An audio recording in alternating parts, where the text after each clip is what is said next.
सुस्त आवाज में पूछा, सर, क्या खरीदना चाहते हैं? मैंने सिर हिलाया और भारी आवाज में कहा, मैं खरीदने नहीं आया। मैनेजर ने हैरानी से मुझे देखा। तो क्या आपके पास कोई हेवनली मटेरियल है बेचने के लिए? मैंने फिर सिर हिलाया। वो भी नहीं। मैनेजर चिढ़ गया और बोला, ये व्यापार की जगह है, ना खरीदना ना बेचना, तो फिर यहां क्यों आए हो? मैंने अपनी जेब से मिड ग्रेड रिफाइनमेंट लिक्विड निकाली और काउंटर पर रख दी। इसे सामान के बदले बदलना है। मैनेजर ने बॉटल देखी और उसका चेहरा अचानक बदल गया। उसकी आंखें शौक से फैल गईं। वह तुरंत कुर्सी से उछल पड़ा और चिल्लाया, ये ये मिड ग्रेड रिफाइनमेंट लिक्विड है। 10 साल हो गए, मैंने फिर से मिड ग्रेड रिफाइनमेंट लिक्विड देखी है। वह इतना एक्साइटेड हो गया कि उसका मेरे प्रति व्यवहार तुरंत सम्मान से भर गया। जल्दी जल्दी इस सम्मानित मेहमान के लिए सबसे अच्छी चाय लाओ। मैं थोड़ा चौंक गया। क्या 10 साल पहले भी मेरे पिता ने ही ऐसा रिफाइनमेंट लिक्विड बेचा था? मैंने ठंडी आवाज में कहा, चाय की जरूरत नहीं, मैं कुछ मटेरियल्स लेना चाहता हूं। तुम्हारी दुकान कितना दे सकती है? मैंने काउंटर पर रखी कलम उठाई और रिफाइनमेंट लिक्विड बनाने के मटेरियल्स की लिस्ट लिख दी। लिस्ट देखते ही मैनेजर और ज्यादा एक्साइटेड हो गया। उसकी आवाज सम्मान से भर गई। वह लगभग झुकते हुए बोला, महाशय, क्या आप सोल मास्टर हैं? पूरी इमॉर्टल फ्लो सिटी में इंचानन के अलावा कोई भी रिफाइनमेंट लिक्विड मटेरियल्स नहीं खरीदता जब तक कि वह सोल मास्टर ना हो। मेरी आवाज ठंडी हो गई।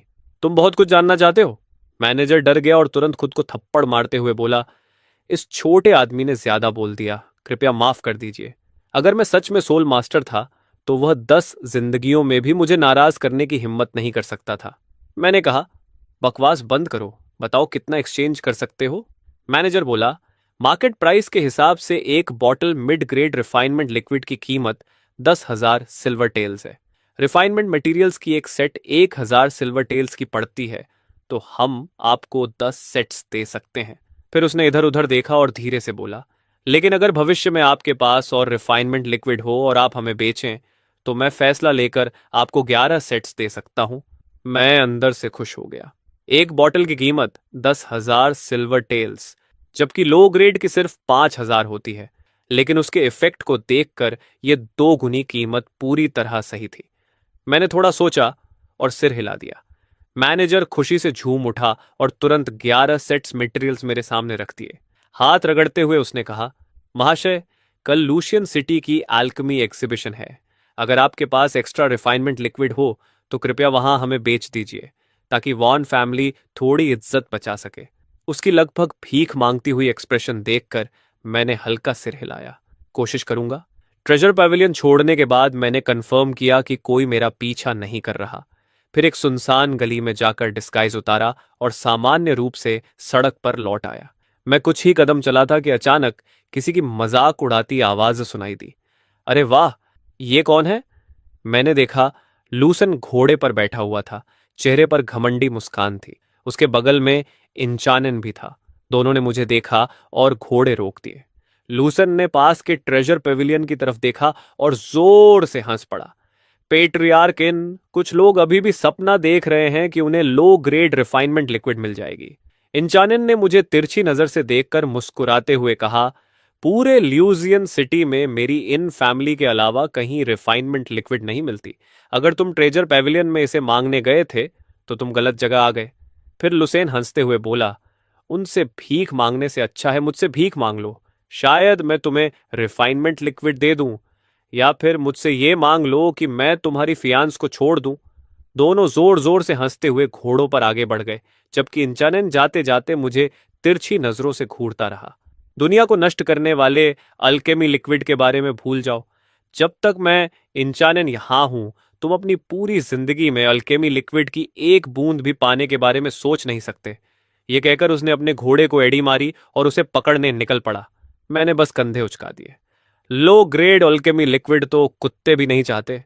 ज्यादा देर नहीं हुई थी कि यंग मिस हान वैन सिलन ट्रेजर गैलरी में दाखिल हुई। दुकानदार डर और सम्मान से भरे चेहरे के साथ झुक गया। यंग मिस, मामला वैसा ही है जैसा मैंने पहले आपको बताया था। हान सिलिन की आंखें बेहद तेज थीं। उसने ठंडी आवाज में पूछा, क्या तुमने किसी को उसकी पहचान पता करने भेजा था? दुकानदार का शरीर कांप उठा। यह बूढ़ा नौकर ऐसी हिम्मत कैसे कर सकता है? सोल मास्टर्स को बिल्कुल पसंद नहीं कि कोई उनके सौभाग्यपूर्ण मौकों की जासूसी करे। अगर हम उन्हें नाराज कर दें तो क्या हम हैंग परिवार पर मुसीबत नहीं लाएंगे? हान सेलिन का चेहरा थोड़ा नरम पड़ा। उसने राहत की सांस ली। फिलहाल मैं तुम्हें माफ करती हूं। बहुत अच्छा। तुमने इस मामले को बेहद सही तरीके से संभाला। तुमने उस सोल मास्टर को पर्याप्त फायदे दिए, रिश्ता भी बेहतर किया और जरा भी लापरवाही नहीं की। आगे हमारी वैन फैमिली उस सोल मास्टर को अपने पक्ष में कर पाएगी या नहीं, यह पूरी तरह उसकी इच्छा पर निर्भर करेगा। अगर वह प्रदर्शनी में हमें कुछ मिड ग्रेड ऑल्केमी लिक्विड दे सके तो हम मशहूर हो जाएंगे और साथ ही इन फैमिली से मुकाबला भी कर पाएंगे। जैसे ही मैं हियन मैंशन वापस लौटा, मैंने अंदर पूरा हंगामा देखा। ढूंढो, ध्यान से ढूंढो, चाहे जमीन 3 फीट नीचे तक क्यों ना खोदनी पड़े, जीन रीस्यू को ढूंढ कर लाओ। क्या? काना ने रीस्यू गायब हो गई? मेरा दिल घबराहट से भर गया। तुरंत एक बुरा ख्याल आया। क्या वो बेवकूफ लड़की अकेले ही हेवनली ट्रेजर्स और कीमती मटेरियल्स ढूंढने निकल गई ताकि अपना रियलम तोड़ सके? अंधेरा होने वाला था और वो अब तक वापस नहीं आई थी। हो सकता है वो किसी खतरे में पड़ गई हो। मैंने देर करने की हिम्मत नहीं की। मैं तुरंत शहर के गेट से बाहर भागा और मिस्टी क्लाउड माउंटेन्स की तरफ दौड़ा, वही जगह जहां हेवनली ट्रेजर्स और कीमती मटेरियल्स मिलने की सबसे ज्यादा संभावना थी। मिस्टी क्लाउड माउंटेन्स की एक खाई के किनारे सीने पर चमगादड़ के निशान खड़े हुए 3 ताकतवर आदमी जेन रुस्यू को क्रूर नजरों से देख रहे थे। वह अपने पैरों के नीचे की बेलों को पकड़कर हवा में लटकी हुई थी। लंबे समय तक ऐसे लटके रहने की वजह से उसकी ताकत खत्म हो चुकी थी। उसका चेहरा कागज की तरह सफेद था और उसका शरीर बुरी तरह कांप रहा था। सुंदरी जेन, अब संघर्ष करना बंद कर दो, वरना नीचे गिरकर मांस का ढेर बन जाओगी, आगे खड़े आदमी ने होंठ चाटते हुए कहा।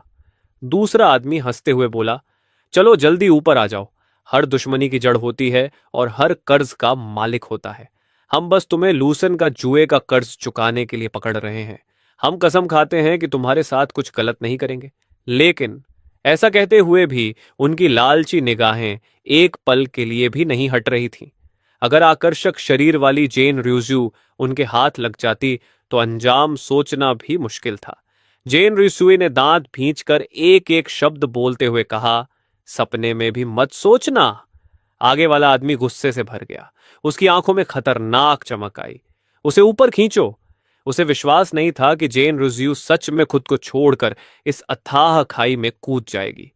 बाकी 2 आदमी तुरंत आगे बढ़े, बेलों को पकड़ा और पूरी ताकत से ऊपर खींचने लगे। जेन रीस्यू को लगा कि वह खाई के किनारे के और करीब आ रही है। वह निराश हो गई। जैसे ही उसने खुद को छोड़कर गिरने का फैसला किया, तभी दूर से तेजी से आते कदमों की आवाज सुनाई दी। उसके तुरंत बाद एक दर्दनाक चीख गूंजी। बेल खींच रहे आदमियों में से एक को अचानक लात मारकर अथाह खाई में गिरा दिया गया। उसकी काली परछाई लगातार चीखते हुए धुंध में गायब हो गई। बचे हुए 2 आदमी गुस्से में पलटे और नए आए व्यक्ति से लड़ने लगे। ज्यादा समय नहीं लगा और एक और आदमी चीखते हुए जमीन पर गिर पड़ा। आखिरी आदमी डर के मारे लड़खड़ाता हुआ भाग गया और कमजोर लेकिन धमकी भरी आवाज में चिल्लाया, स्नो फ्लोटिंग पैलेस के लोगों को मारने की हिम्मत की है? तुम मर चुके हो। तुम पूरी तरह खत्म हो। काना ने रियुसु हैरान रह गई। कौन आया? आखिर स्नो फ्लोटिंग पैलेस के इन 3 लोगों में से एक 3rd लेयर ऑफ रिफाइनमेंट में था और बाकी 2 2nd लेयर ऑफ रिफाइनमेंट में थे। तभी खाई के किनारे से एक सिर बाहर आया। काना ने रीस्यू ने देखा और तुरंत स्तब्ध रह गई। Shao chain! मैंने हाथ बढ़ाया और उसे एक झटके में ऊपर खींच लिया। नीचे देखा तो उसकी हथेलियां फट चुकी थीं और बहता हुआ खून उस स्पिरिचुअल ग्रास को लाल कर रहा था जिसे वह कसकर पकड़े हुई थी। ज्यादा दबाने की वजह से वह स्पिरिचुअल ग्रास भी टेढ़ी हो चुकी थी और उसकी चमक फीकी पड़ गई थी।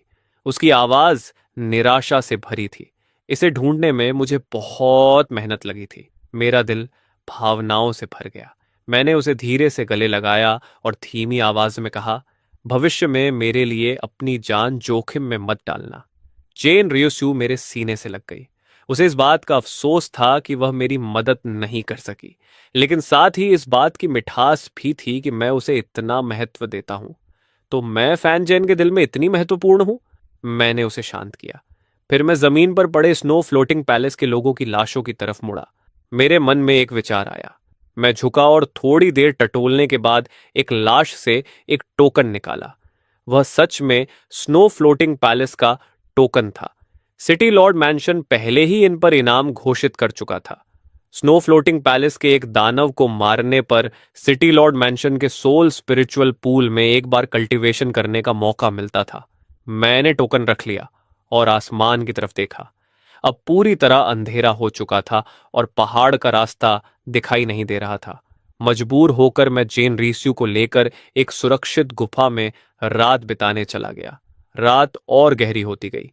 थकान की वजह से जेन रीस्यू गहरी नींद में सो गई। मैं उसके पास उसकी रक्षा करते हुए बैठा रहा, लेकिन खाली नहीं बैठा। मैंने ट्रेजर पेविलियन से बदले हुए रिफाइनमेंट लिक्विड के मटेरियल निकाले और अपने हाथों से रिफाइनमेंट लिक्विड बनाने की कोशिश शुरू कर दी। अगली सुबह मैंने जमीन पर पड़े राख के ढेर को देखा और दर्द से आह भरी। 3 हिस्सों के मटेरियल पूरी तरह बर्बाद हो गए थे। लेकिन अगले ही पल मेरी आंखें चमक उठीं और मैंने मन ही मन सोचा, मेरी आत्मा ने एंशियंट सुप्रीम वॉइड टेक्निक में महारत हासिल करने के बाद आखिर कितनी ताकत हासिल कर ली है। सबसे लो लेवल रिफाइनिंग लिक्विड बनाना तो हैरान कर देने वाली आसानी से हो रहा है। मैं मुड़ा और अंदर रखी 8 बोतलों स्पिरिचुअल लिक्विड की तरफ देखा। उनमें से 7 हाई ग्रेड रिफाइनिंग लिक्विड थी और एक बोतल तो एक्सेलेंट ग्रेड रिफाइनिंग लिक्विड थी। और यह तो सिर्फ पहली कोशिश थी।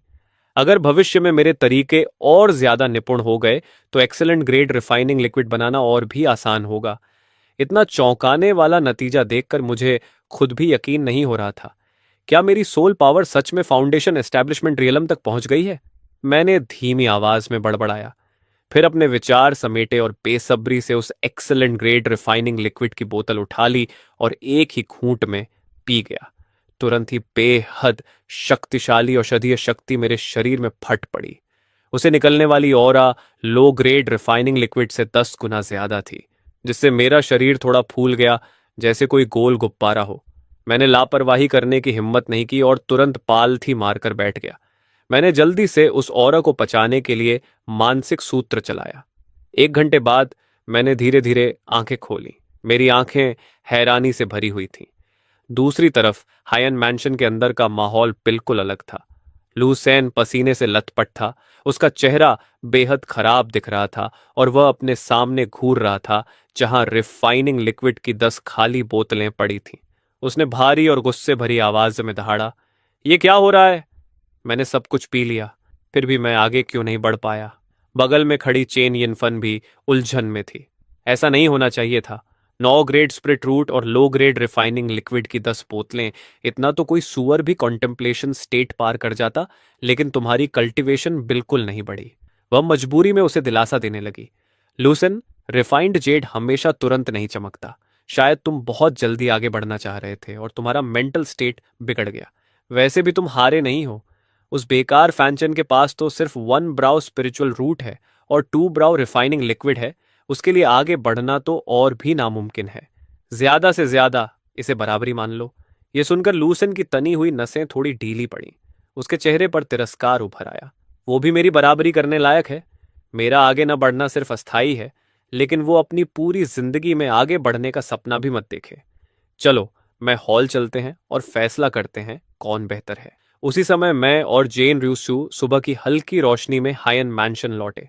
जेन रूस्यू ने जेन परिवार के अंदर वाले लाल बांस के दरवाजे को देखा, लेकिन कदम बढ़ाने में हिचकिचाई। वह मेरी तरफ मुड़ी। उसकी आंखें भारी थीं। जैसे ही मैंने उसकी बेचैनी महसूस की, मैंने उसका हाथ पकड़ लिया और शांत लेकिन दृढ़ आवाज में कहा, "मैंने कहा था ना, मैं तुम्हारी रक्षा करूंगा।" मैं उसका हाथ पकड़कर उसके साथ हियन मैंशन के अंदर चला गया। कनान जेन यंग भी लोगों के साथ जल्दी जल्दी वहां पहुंच रहा था। जब उसने हमारे जुड़े हुए हाथ देखे तो उसकी भौहें हल्की सिकुड़ गईं और उसने पूछा, "फैनचेन, इन दिनों तुम्हारी कल्चरेशन कैसी रही?" मैंने अपनी कलम हल्की उठाई और 2 शब्द लिखे, "ठीक है।" कानन हैरान दिखा, लेकिन उसने ज्यादा नहीं पूछा और हमें मेन हॉल की तरफ ले गया। मेन हॉल पहले से लोगों से भरा हुआ था। जियान परिवार के दर्जनों युवा और बुजुर्ग सदस्य, डायरेक्ट लाइन और कोलेटरल लाइन दोनों मौजूद थे। कुछ युवा लड़कियां चमकीले कपड़ों में लूसेन के आसपास हंसते बोलते घूम रही थीं, ताकि उसका थोड़ा फेवर पा सके। कन लुई के चेहरे पर भी मुस्कान थी और वह बीच बीच में लूसेन से बात कर रही थी, लेकिन जैसे ही उसने मुझे अंदर आते देखा, उसके चेहरे की मुस्कान तुरंत गायब हो गई। उसने ठंडे स्वर में कहा, मुझे लगा तुम आने की हिम्मत नहीं करोगे। कम से कम तुम में थोड़ी मर्दानगी तो है। मैंने उससे बात करना भी जरूरी नहीं समझा और सीधे मेन हॉल के बीचों बीच जाकर सीधा खड़ा हो गया और लिखा, हम कब शुरू करें? मेरी शांत और आत्मविश्वास भरी ऑरा देखकर वहां मौजूद सभी लोगों के चेहरे हल्के बदल गए। जेन लुओ यी की आंखों में भी हैरानी चमकी और उसने मुझे ऊपर से नीचे तक देखा। चेनियन फैन ने अपनी चाय की प्याली हल्के से थपथपाई और धीरे से कहा, फैन चेन, क्या तुम्हें शुरुआत में लगाई गई शर्त याद है? अगर तुम लुसेन से कमजोर निकले तो अफसोस की बात है कि जेन रीस्यू की शादी लुसेन से करनी होगी। मैंने आंखें उठाकर उसे ठंडे भाव से देखा और अपनी कलम घुमाई। अगर लुसेन हार गया तो कृपया अपने भांजे को भी कंट्रोल करना। उसे हंस का मांस खाने के सपने देखना बंद करने दो। चेन यिन फेन ने गुस्से में अपनी चाय की प्याली मेज पर दे मारी। उसकी फीनिक्स जैसी आंखों में गुस्सा उबल रहा था। अगर लूसन हार गया तो स्वाभाविक है कि उसमें दोबारा रूसियों से शादी की बात करने की हिम्मत नहीं होगी। लेकिन अगर तुम हारे तो तुरंत हियन मैंशन छोड़ दोगे। आज के बाद मेरी जेन फैमिली तुम्हारी फैन फैमिली की कोई एहसानमंद नहीं रहेगी। मैंने हल्के से हाथ हिलाया और कलम की नोक नीचे गिराई। ठीक है, तो फैसला कर लेते हैं कौन बेहतर है। चेन यिनफन के दिल में गुस्सा भरा हुआ था। शुरू करो। लुसेन पूरे आत्मविश्वास के साथ हॉल के बीचों बीच आया। उसके चेहरे पर तिरस्कार साफ लिखा था। मेरे 9 ग्रेड स्पिरिट रूट के सामने तुम्हारे जैसे घटिया फैन परिवार के इंसान को मुकाबले का मौका मिलना चाहिए तो तुम्हारे पूर्वजों को भी गर्व होना चाहिए। वह बुरी तरह हंसा। उसने अपनी मुट्ठियां उठाईं और हवा में जोर से लहराईं। फिफ्थ लेयर ऑफ रिफाइनमेंट की पीक कल्टीवेशन ने हवा तक हिला दी। हियन लुओ ये भी हैरान रह गई। इसने एडवांस नहीं किया? ऐसा कैसे हो सकता है? 10 बोतल रिफाइनिंग लिक्विड के साथ तो मैं, जिसके पास 6th ग्रेड टैलेंट है, भी आगे बढ़ जाती। क्लैन के बाकी लोग भी एक दूसरे को देखने लगे। यह नतीजा सच में अप्रत्याशित था। 9 ग्रेड स्पिरिट रूट उतना ताकतवर नहीं लग रहा था जितना सबने सोचा था। कुछ पल के लिए माहौल अजीब हो गया। चेनियन फेन जल्दी से बात संभालते हुए बोली, कल्टीवेशन का रास्ता आसान नहीं होता। सिर्फ 3 दिनों में 5th लेयर ऑफ रिफाइनमेंट की पीक तक पहुंचना भी बड़ी बात है। यह पहले से ही बहुत शानदार है। हालांकि क्लैन के कई लोगों के दिल में अब भी शक था, लेकिन उन्होंने ज्यादा नहीं सोचा और सिर हिला दिया। हाँ, चाहे कुछ भी हो, यह बिना स्पिरिचुअल रूट वाले किसी बेकार इंसान से तो तुलना नहीं कर सकता। तभी किसी ने अचानक चीख कर कहा, फर्स्ट लेयर ऑफ रिफाइनमेंट, ये फर्स्ट लेयर ऑफ रिफाइनमेंट है। चेन रीस्यू ने अपना मुंह ढक लिया। उसकी आवाज खुशी और अविश्वास से कांप रही थी। श्याओ चेन, तुमने ब्रेक थ्रू कर लिया। जियान लुओ की आंखों में यकीन करना मुश्किल था। इसके पास स्पिरिचुअल रूट है? लुसेन की आंखें पूरी तरह फैल गईं। उसे अपनी आंखों पर भरोसा नहीं हो रहा था। जिस बेकार इंसान को उसने कभी अहमियत नहीं दी, उसने सच में फर्स्ट लेवल ट्रेनिंग पार कर लिया था और उसे हरा दिया था। यह कैसे हो सकता है? वह इसे स्वीकार नहीं कर पा रहा था। मैं 9 ग्रेड स्पिरिचुअल रूट्स वाला जीनियस एक बेकार इंसान से हार गया? मैंने अपनी कलम उठाई और एक लाइन लिखी।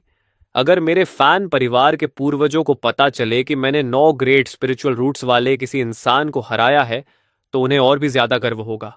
कुछ देर पहले लुसेन की गई हंसी उड़ाना अब उसके चेहरे पर जोरदार थप्पड़ जैसा लग रहा था। वह गुस्से में मुट्ठियां भींचता रहा। चेनियन फन को भी लगा कि उसकी इज्जत चली गई। उसने ठंडी आवाज में कहा, सिर्फ फर्स्ट लेवल ट्रेनिंग पार किया है और देखो कैसी विजेता वाली शक्ल बना रहा है। क्या फर्स्ट लेवल ट्रेनिंग पार करना और 6th लेवल ट्रेनिंग पार करना एक जैसा है? दूसरा, पहले से 5 गुना मुश्किल है। मैं बस मुस्कुराया, हाथ उठाया और फिर एक मुक्का हवा में मारा। हवा में हल्की विस्फोट जैसी आवाज गूंजी। जेन र्यूसु शौक में अपना मुंह खोल कर रह गई। 2nd level training? शाओचेन, तुमने सच में 2nd लेवल ट्रेनिंग भी पार कर लिया, और वो भी सिर्फ 3 दिनों में? अब तो हियन लुओ भी अपनी सीट पर नहीं बैठ सकी। उसके खूबसूरत चेहरे पर गहरा शौक था। मैं भी 3 दिनों में 2nd लेवल ट्रेनिंग पार नहीं कर सकती। लुसेन की आंखें गुस्से और जलन से भर गईं।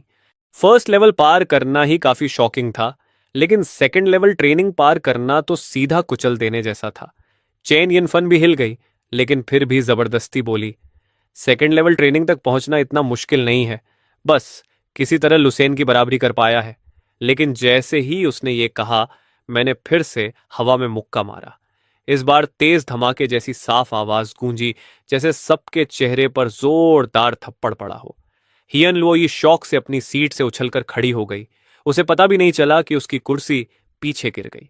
उसके चेहरे पर गहरा अविश्वास था। थर्ड लेवल ट्रेनिंग आज? ये नामुमकिन है। 3 दिनों में थर्ड लेवल ट्रेनिंग पार करना 9 ग्रेड स्पिरिचुअल रूट्स वालों के लिए भी संभव नहीं। लूसेन और चेन यिन फेन दोनों मुझे घूरते हुए ठंडा पसीना बहाने लगे। मैंने अपनी कलम उठाई और धीरे से लिखा, तो क्या हुआ अगर तुम असली ड्रैगन हो? तो क्या हुआ अगर तुम्हारे पास 9 ग्रेड स्पिरिचुअल रूट्स हैं?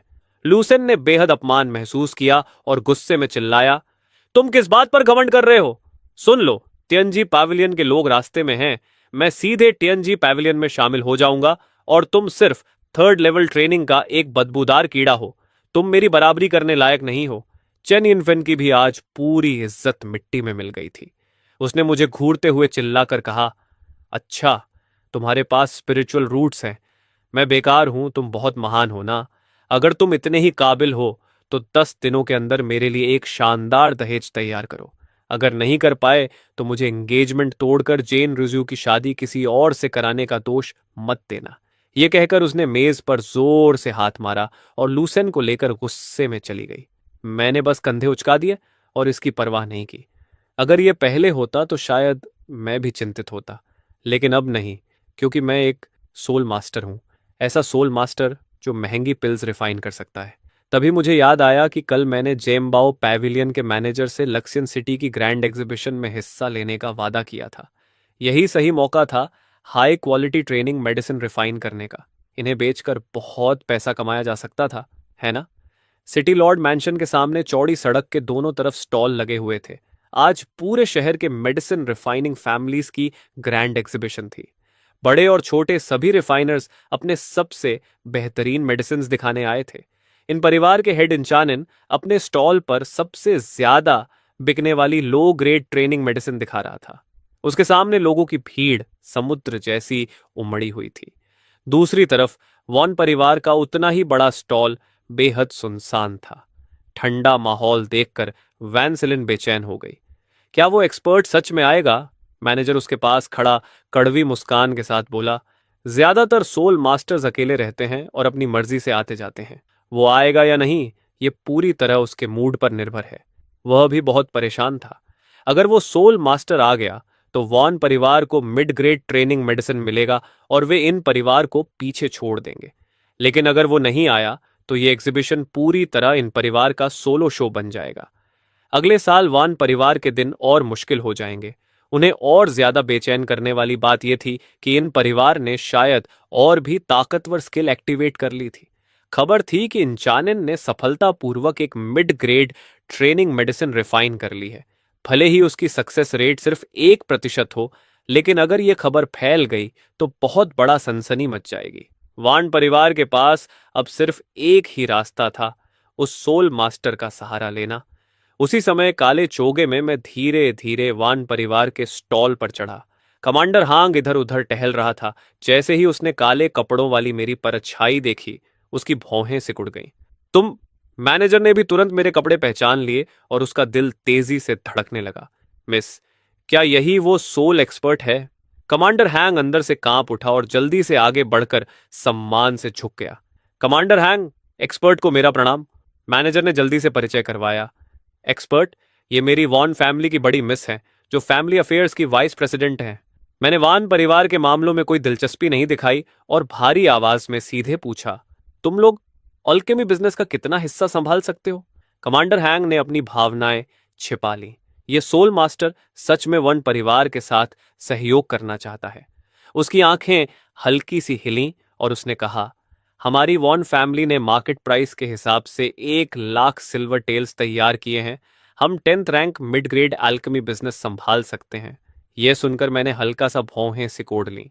मेरे पास अभी मिड ग्रेड अल्केमी थी ही नहीं, मेरे पास सिर्फ हाई ग्रेड थी। जब मैंने कुछ नहीं कहा तो कमांडर वॉन को लगा शायद उसने पर्याप्त पैसे तैयार नहीं किए। उसने जल्दी से जोड़ा, एक्सपर्ट, शायद आपको पता न हो, हमारी वैन फैमिली आपका एल्केमी बिजनेस 10,000 सिल्वर टेल्स प्रति बोतल के हिसाब से खरीद रही है। यह बिल्कुल उचित कीमत है। सामने इन परिवार ऑलरेडी मिड ग्रेड एल्केमी बना चुका है।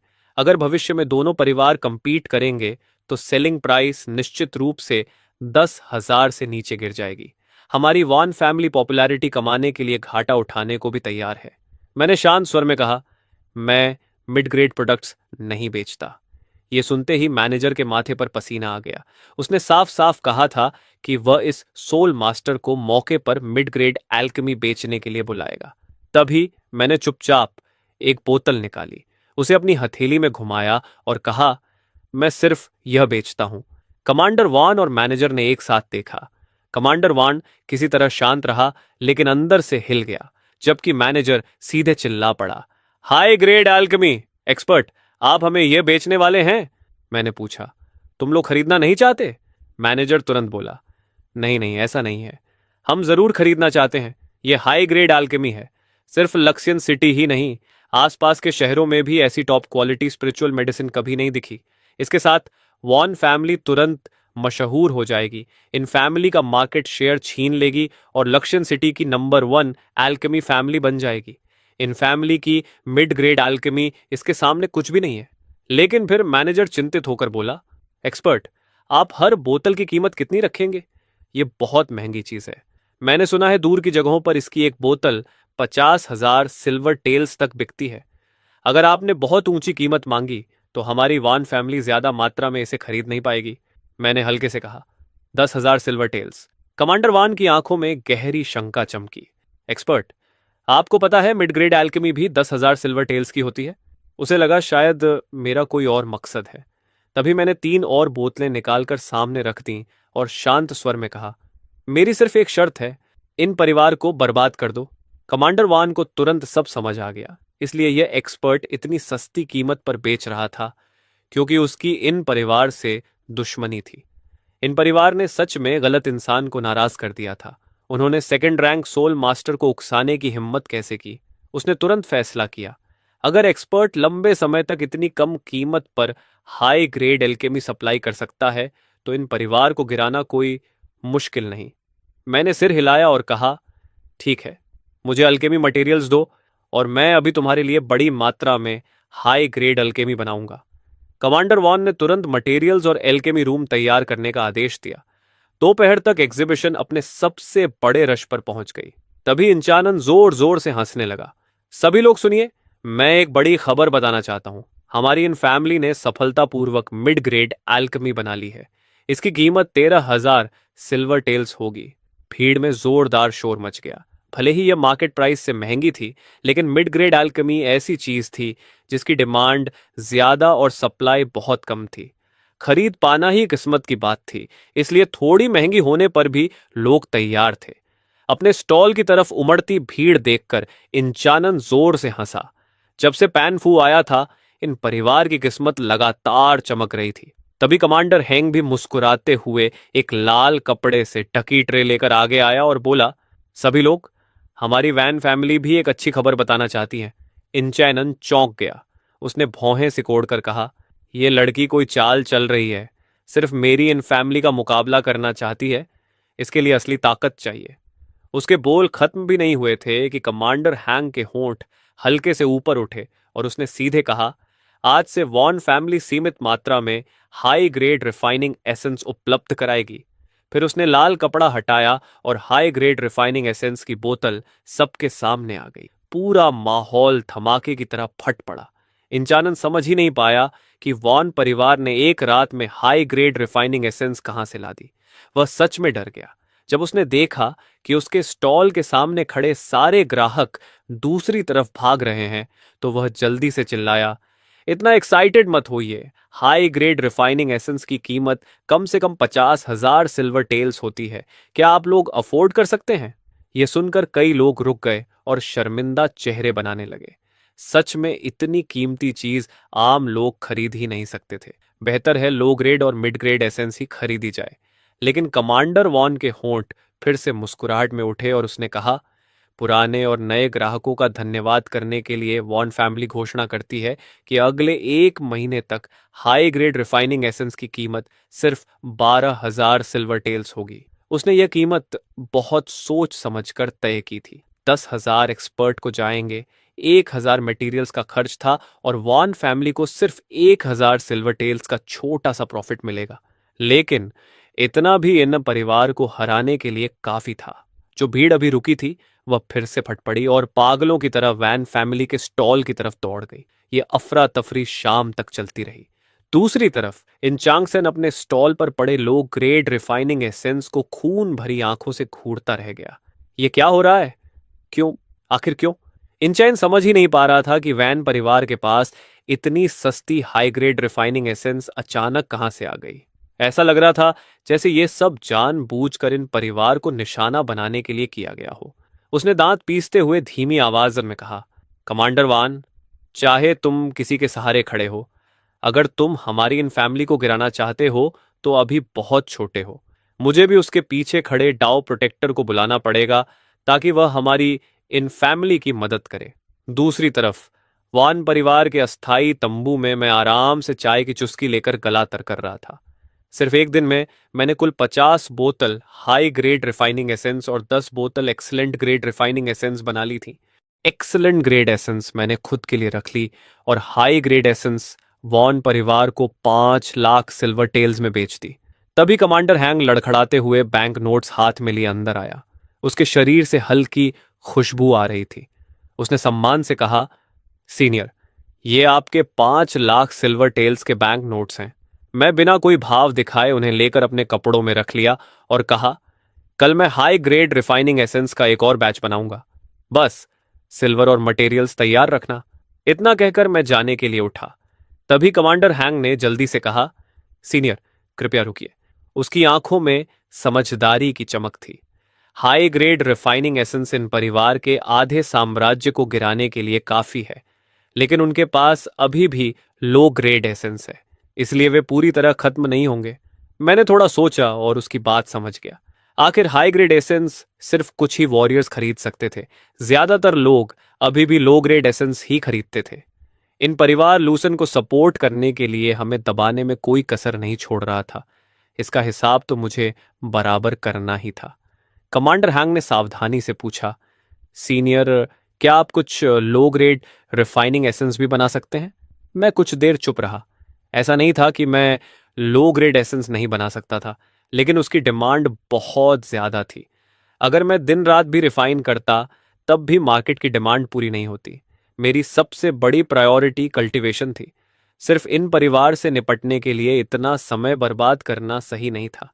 तभी कमांडर हैंग ने पूछा, सीनियर, अगर कुछ रिफाइनिंग अप्रेंटिसेस तैयार किए जाए तो कैसा रहेगा? मैं अचानक सोच में पड़ गया। माफ करना, मैं यही सोच रहा था कि क्या कुछ रिफाइनिंग अप्रेंटिसेस तैयार किए जाएं जो सिर्फ लो ग्रेड एसेंस बनाए। लेकिन यह काम बहुत मुश्किल है। सही लोगों का चुनाव भी बड़ी समस्या है। जब समय मिलेगा तब इस बारे में विस्तार से बात करेंगे। मैंने आसमान की तरफ देखा, फिर उठकर वहां से निकल गया। कमांडर हैंग अंदर से बहुत उत्साहित था। आखिर इंचानन सिर्फ अपने फैमिली ट्रेजर्स की मदद से रिफाइनिंग अप्रेंटिस के स्तर तक पहुंचा था। अगर वान परिवार के पास खुद के रिफाइनिंग अप्रेंटिसेस हो जाएं, तो उन्हें भविष्य में कभी चिंता नहीं करनी पड़ेगी। उसने मन ही मन सोचा, जब वह कल मेरी मैंशन आएगा, मैं उसका असली चेहरा जरूर देखूंगा। होप ब्रेकिंग क्रिस्टल हमारे वान परिवार का ट्रेजर है। चेन, जल्दी जाओ और होप ब्रेकिंग क्रिस्टल ले आओ। वह किसी भी डिस्गाइज को देख सकता है। मैं उस रिफाइनर का असली चेहरा देखना चाहती हूँ। एग्जीबिशन छोड़ने के बाद मैं सीधे हायन रेजिडेंस नहीं गया, बल्कि सिटी लॉर्ड मैंशन के पास पहुंचा। मैंने वह टोकन निकाला जो मुझे स्पाइरल हैप्पीनेस पैलेस के लोगों की लाश से मिला था। गार्ड लीडर ने टोकन देखते ही सम्मान से कहा, इतनी कम उम्र में तुम स्पाइरल हैप्पीनेस पैलेस के लोगों को मार सकते हो। सच में कमाल हो। स्पाइरल हैप्पीनेस पैलेस एक ईविल ऑर्गेनाइजेशन थी जो चंगवन सेक्ट के इलाके में फैली हुई थी। वे जलाते, मारते, लूटते और हर तरह की बुराई करते थे। उनकी कई ब्रांचेस थीं। चंगवन सेक्ट ने उन्हें खत्म करने के लिए कई बार रेड की, लेकिन पूरी तरह मिटा नहीं पाई। मजबूर होकर सेक्ट ने अलग अलग सिटी लॉर्ड मैंशंस को रिवॉर्ड मिशंस जारी करने का आदेश दिया, लेकिन स्पाइरल हैप्पीनेस पैलेस के लोग इतने खतरनाक थे कि आम वॉरियर्स उनसे उलझने की हिम्मत नहीं करते थे, इसलिए बहुत कम लोग मिशन पूरा कर पाते थे। गार्ड लीडर बोला, तुम्हें डार्क क्लाउड स्पिरिचुअल पूल में एक बार कल्चरेशन करने का अधिकार है, मेरे साथ चलो। उसके पीछे चलते हुए मैं सिटी लॉर्ड मैंशन के एक कोने में पहुंचा। वहां दो सीक्रेट चैम्बर्स थे और उनके नीचे डार्क क्लाउड स्पिरिचुअल पूल था, जहां से लगातार घनी स्पिरिचुअल ऑनरा निकल रही थी। जब मैं पहुंचा तो एक बैंगनी कपड़े पहनी हुई लड़की पहले से वहां खड़ी थी। वह बेहद लंबी थी, उसकी टांगें सीधी और आकर्षक थीं। पीछे किसी की आहट सुनकर उसने मुड़कर मुझे देखा और ठंडी आवाज में कहा, फोर्थ लेवल की पीक पर पहुंचने के बाद तुम बहुत देर से आए हो। जाओ, एक सीक्रेट चेंबर चुनो और अंदर जाकर आराम करो। मैं सीधा खड़ा हो गया और पूछा, देर से आने का क्या मतलब? गार्ड लीडर ने आह भरते हुए कहा, तो तुम पहले से फोर्थ लेवल पीक पर हो। सच में देर हो गई। डार्क क्लाउड स्पिरिचुअल पूल 3 साल से खुला हुआ है और बहुत सारे वॉरियर्स इसका इस्तेमाल कर चुके हैं। अब इसमें स्पिरिचुअल ऑरा पहले जैसी नहीं रही। अगर तुम फोर्थ लेवल तोड़ना चाहते हो तो तुम्हारे स्पिरिचुअल रूट्स बेहद अच्छे होने चाहिए या तुम्हारे पास हाई लेवल मेंटल टेक्निक होनी चाहिए। उसने मेरे कपड़ों को देखा। मैं किसी बड़े परिवार का नहीं लग रहा था। उसने मन ही मन सोचा कि मेरे पास शायद कोई अच्छी मेंटल टेक्निक नहीं होगी। उसने धीरे से कहा, खैर, तुम आ ही गए हो तो अंदर जाकर कोशिश कर लो। तुम्हें सिर्फ 1 घंटा कल्टीवेशन का समय मिलेगा, जल्दी करो। मैंने सिर हिलाया और दूसरी सीक्रेट चेंबर में चला गया। थोड़ी देर बाद एक प्रभावशाली मिडिल एज्ड आदमी तेजी से वहां पहुंचा। यह लॉक्शन सिटी का नंबर 1 एक्सपर्ट था, वही जो डिटेक्शन टावर में दिखाई दिया था, सिटी लॉर्ड येगन। गार्ड लीडर ने सम्मान से कहा, सिटी लॉर्ड, मिस हादू अंदर जा चुकी हैं, वह अभी कल्टीवेशन कर रही हैं। येगन ने राहत की सांस ली। वह चंगवान सेक्ट मास्टर की बेटी है, हम उसके साथ लापरवाही नहीं कर सकते। यहीं इंतजार करो। जैसे ही मिस हाडू अपनी कल्टीवेशन से बाहर आए, मुझे तुरंत खबर देना। तभी येगेन की नजर दूसरी सीक्रेट चैम्बर पर पड़ी।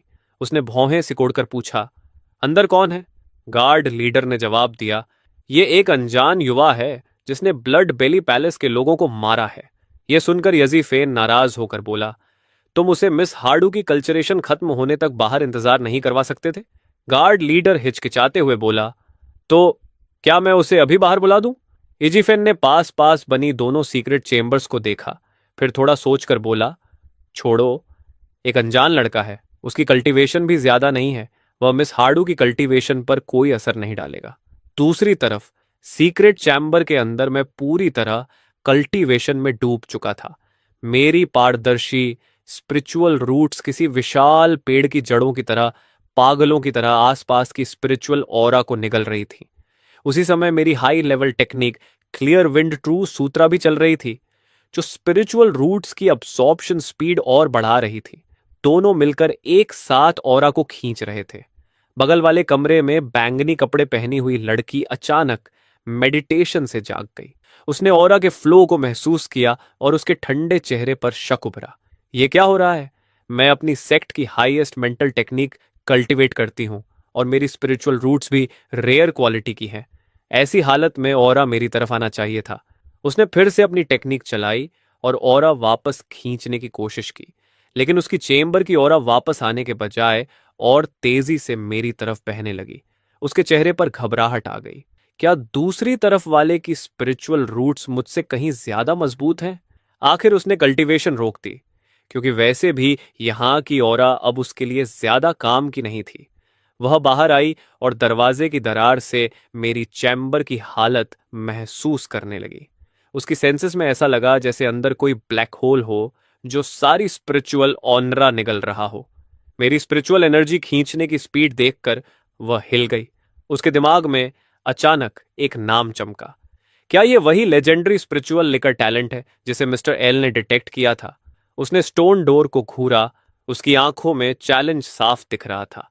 वह अपने पिता से छुपकर सिर्फ इसलिए निकली थी ताकि अपनी आंखों से देख सके कि दुनिया को हिला देने वाला यह स्पिरिचुअल लिकर टैलेंट आखिर कितना खास है। तभी सीक्रेट चेंबर के अंदर से एक भारी आवाज आई और 5th लेवल रिफाइनमेंट की ओरा बाहर फैल गई। गार्ड लीडर की आंखें फैल गईं। उसने शौक में कहा, इसने ब्रेक थ्रू कर लिया। यहाँ की स्पिरिचुअल एनर्जी तो मुश्किल से किसी लो लेवल कल्टीवेटर के लिए काफी है, फिर भी यह सफल हो गया। पर्पल ड्रेस वाली लड़की के ठंडे चेहरे पर भी हल्की खुशी आई और उसने मुट्ठियां भींच लीं। जैसा सोचा था, ये सच में आम लोगों से अलग है। अगर कोई सामान्य कल्टीवेटर फोर्थ लेवल पीक पर होता तो इतनी कम स्पिरिचुअल एनर्जी में ब्रेक थ्रू करना नामुमकिन था। लेकिन मेरी टैलेंट और टेक्निक्स के साथ मैं भी मुश्किल से यह कर सकती हूँ। लगता है स्पिरिचुअल लिकर टैलेंट मुझसे बहुत ज्यादा मजबूत नहीं है। लेकिन एक कप चाय जितना समय बीतते ही सीक्रेट चैम्बर से फिर आवाज आई। 6 लेवल रिफाइनमेंट की शक्तिशाली लहर बाहर निकली और जमीन की धूल उड़ गई। अब उस लड़की के चेहरे की मुस्कान गायब हो गई। एक कप चाय के समय में 5th से 6th लेवल, मैं अपनी पूरी ताकत लगाकर भी ऐसा नहीं कर सकती। उसके होंठों पर कड़वाहट आ गई। क्या स्पिरिचुअल लिकर टैलेंट और मेरे टैलेंट के बीच इतना बड़ा फर्क है? फिर भी उसके दिल में आखिरी उम्मीद बची थी। उसने खुद को समझाया कि 6th लेवल से 7th लेवल एक गहरी खाई जैसा अंतर होता है। उसे खुद वहां पहुंचने में पूरे 10 दिन लगे थे। समय धीरे धीरे बीतता गया और अंदर से कोई आवाज नहीं आई, जिससे उसे लगा शायद उसकी बात सही थी। लेकिन अचानक सीक्रेट चेंबर से पहले से भी ज्यादा ताकतवर हवा का झोंका निकला।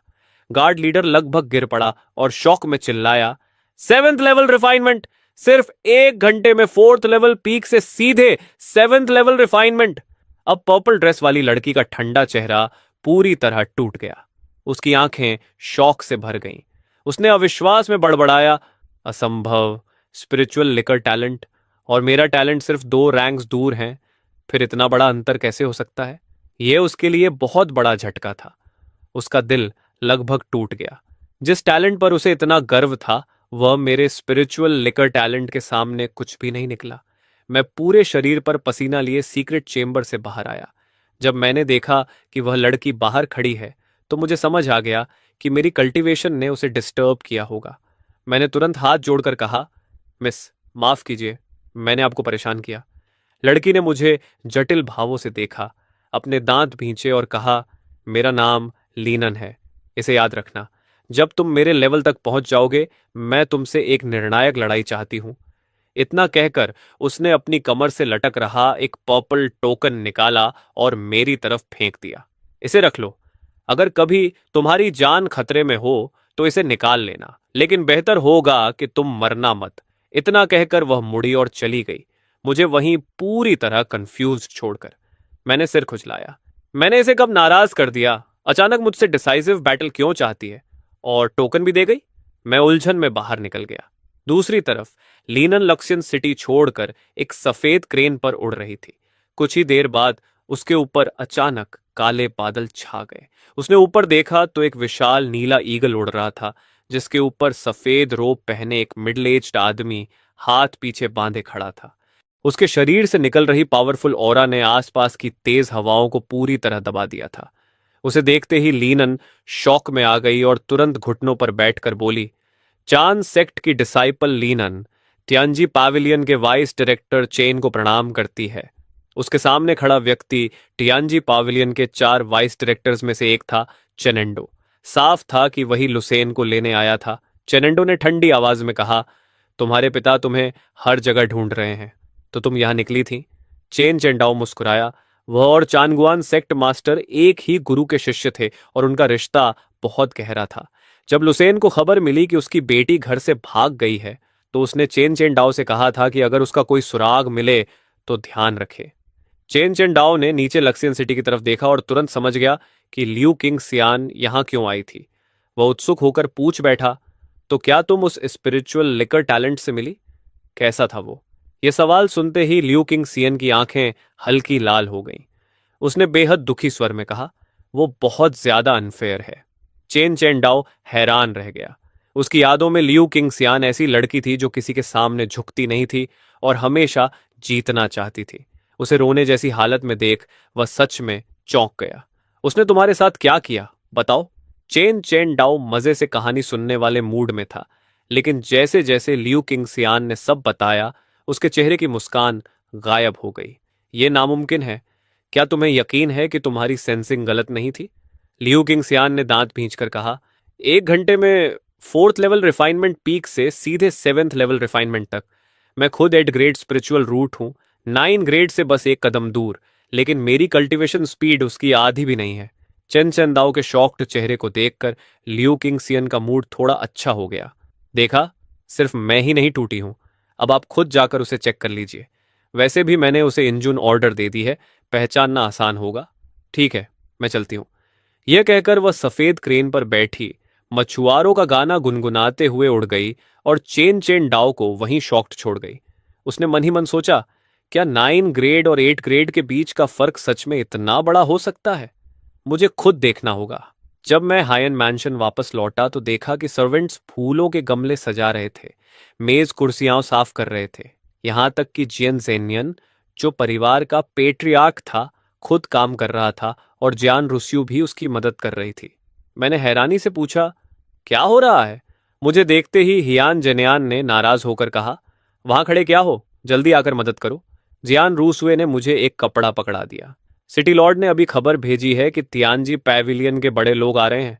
तभी जियान लूसन हाथ पीछे बांधे हुए घमंडी अंदाज में बाहर आया। फान चेन, वहां क्या खड़ा है? जल्दी मेरे लिए काम कर। अगर मेरे काम खराब किए तो तुम्हारे 10 सिर भी कम पड़ेंगे। मैंने दिया हुआ कपड़ा जमीन पर फेंक दिया और अपनी कलम उठाकर लिखा, तुम्हारे काम से मेरा क्या लेना देना? त्यंजी पवेलियन के लोग तुम्हें लेने आ रहे हैं, मुझे नहीं। लूसेन तिरस्कार से हंसा। आज वो दिन है जब मैं आसमान छूने वाला हूं। बाहर कितने लोग इस आखिरी मौके पर मुझसे फायदा उठाना चाहते हैं। मेरे पास उनके लिए समय नहीं। और तुम्हें तो मौका मिला है मेरी कुर्सियां साफ करने का, फर्श साफ करने का, फिर भी अप्रिशिएट नहीं कर रहा। बगल में खड़ी चेन यिनफेन भी खुशी से चमक रही थी। सीनियर, इस गूंगे पर ध्यान क्यों देना? तभी इंचानन भी पहुंच गया। उसने हाथ जोड़कर मुस्कुराते हुए कहा, यंग मास्टर जान, मेरे पिता ने आपको बधाई भेजी है। यह छोटा सा गिफ्ट है, सम्मान के तौर पर। उम्मीद है भविष्य में यंग मास्टर जियान हमारी इन फैमिली की मदद करेंगे। उसके पीछे कई ताकतवर आदमी लो ग्रेड रिफाइनिंग लिक्विड की कई पेटियां उठाए हुए थे। यह देखकर पूरी जन फैमिली ने ठंडी सांस ली। इतनी सारी रिफाइनिंग लिक्विड कम से कम 3 लाख सिल्वर टेल्स की थी।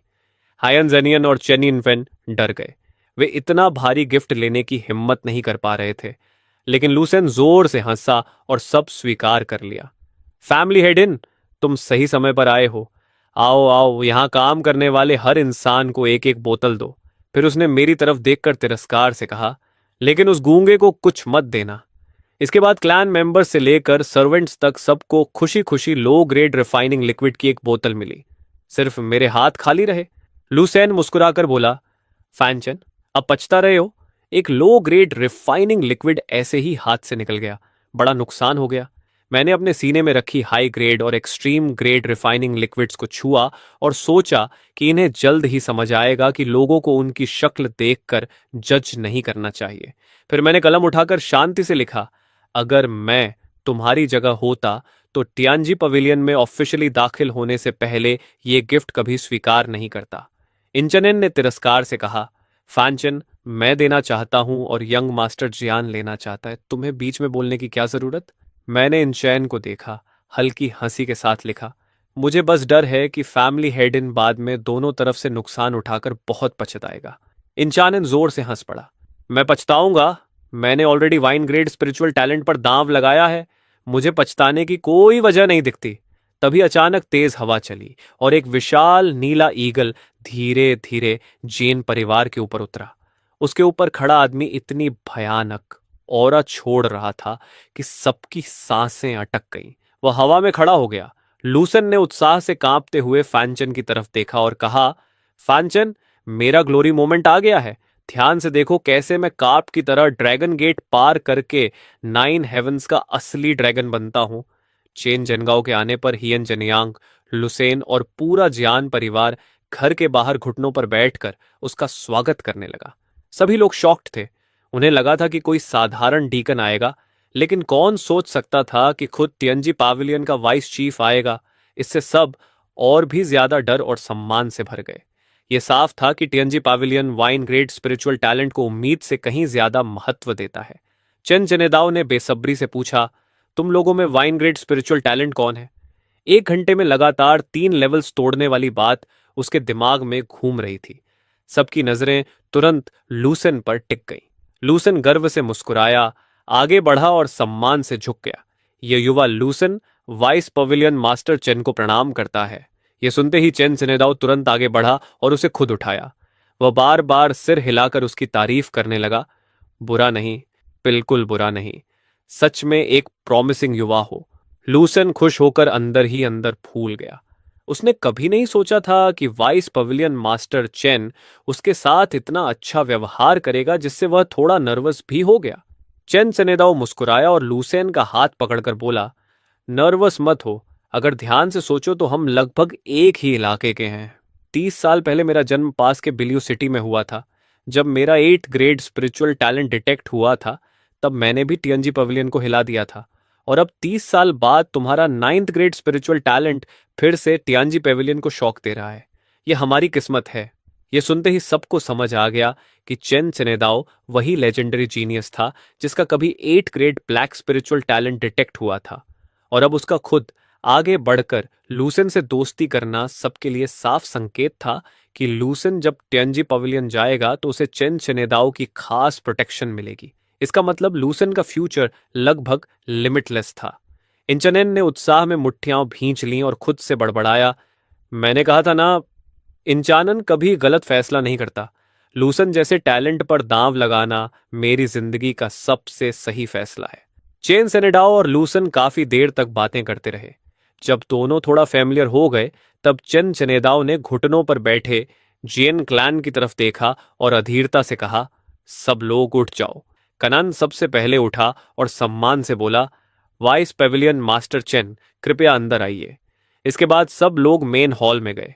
चेन चेनेदाओ अकेले मुख्य सीट पर बैठा, जबकि बाकी लोग दोनों तरफ खड़े रहे और जोर से सांस लेने तक की हिम्मत नहीं कर रहे थे। चेन सेनेडाओ ने हल्की हंसी के साथ कहा, ल्यूसेन, रास्ते में मैं तुम्हारे 9 ग्रेड स्पिरिचुअल टैलेंट की ताकत के बारे में सुन चुका हूं। यहां तक कि चनुअन सेक्ट की ठंडी स्वभाव वाली यंग मिस भी तुम्हारी वजह से रो पड़ी। लूसेन पूरी तरह कंफ्यूज्ड हो गया।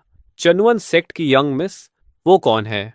चेन चेनेदाओ ने आगे कहा, क्या तुम यहां अपने स्पिरिचुअल टैलेंट को चलाकर दिखा सकते हो? 1 घंटे में लगातार 3 लेवल तोड़ना, ऐसी स्पिरिचुअल एनर्जी अब्जॉर्प्शन स्पीड तो मानो कोई विशाल वेल पूरे समुद्र का पानी निगल रही हो।